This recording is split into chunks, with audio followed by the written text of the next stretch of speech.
hookup. But you know, and I notice, and Helen, you'll be good to say, when you get older, you start to mature and you realize your DNA kicks in. Monogamy is a good thing. Really? But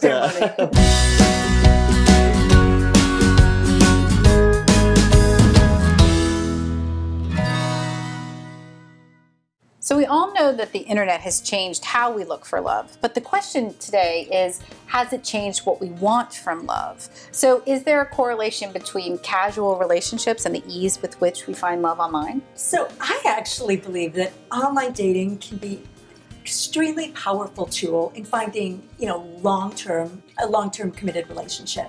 There are a couple of pitfalls. And so I think the key here is to use online dating, as a tool. And the master of that tool is your goal of a long-term relationship. Don't let the tool itself, basically transform your goal, right? So the way to do it, avoid 3 pitfalls, okay? So one of these pitfalls that I find, related to this, I think, fallacy of, unlimited possibilities, right?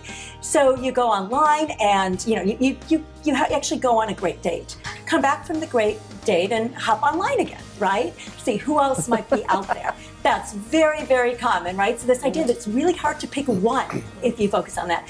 Another one is... it's called cognitive overload. The brain is not able to, too many decisions and you choose none. That's the biggest problem in modern, because I work with Match.com. Okay.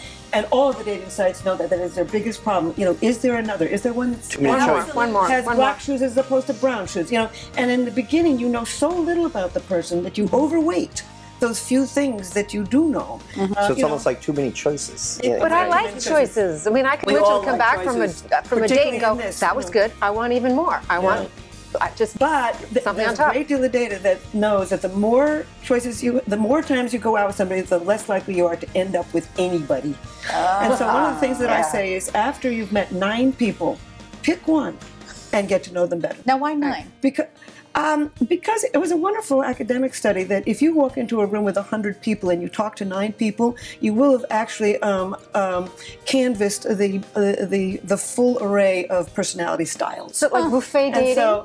Buffet dating. That's my favorite. Very nice. So get to know somebody. I'll have the guy with blue eyes, I want the brown eyes guy. But I love that we're talking about meeting, because the other thing with online dating, another thing is just fantasizing, right? So it's amenable to just email, so much about someone, you create a fantasy before even meeting. And then sometimes you have a real person, an imperfect real person in front of you then. And sometimes the fantasy just doesn't, live up. So that could be another...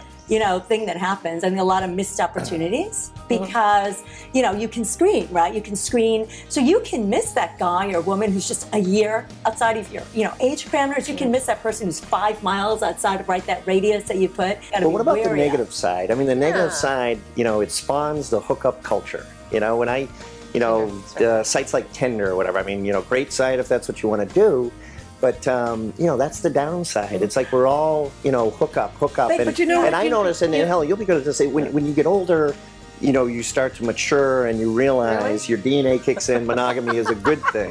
Really? But, well, not me. I haven't matured. When we ask at Match.com, and they've got about 20 sites, and we ask over and over what you're looking for, and less than 10% of men and women say, I want to just go out with a lot of people. It's amazing how earnest the people are on the internet and how they really are looking for a long-term partnership. Of course, it depends on the site you're on, too. I mean, if you're on Tinder or whatever, that's a hookup, whereas Match and chemistry, or much more, I want, one person in my life. Yeah, but here's the thing about Tinder too. Again, I'm going back to it's a tool, right? Yeah, I find it know interesting. People who absolutely, and the way you go about it, right, with the swipe, I mean, it is somewhat more amenable, right? There's not a lot of investment in there.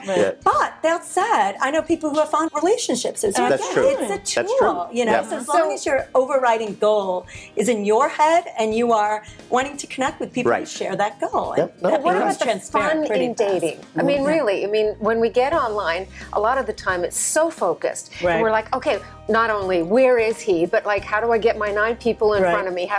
And then I go get to know somebody. But what about literally the fun of it? And enjoying the process and being able to say, okay, it is buffet dating. I am going to take a little bit of this and I'm going to go, does that really work for me? Versus, should I be looking at more somebody along these lines? And I think that's why I love online dating. How do you tell people to have? Opened everything up. No? How do you tell people to have fun at dating? Yeah, I don't think it is fun. You're trying to win life's greatest prize, which is a mating partner. This is not even about honesty. This is about winning. And the bottom line is, I mean, there's tension in it. You know, I might be fat and I wear the right Greg, he wasn't the same man. There's an irony in this. I'll tell you, the more fun you're having, the more likely it's going to be. The more open. But people go into it not having fun. They're like, this is misery, Greg. This sucks. You know what I mean? So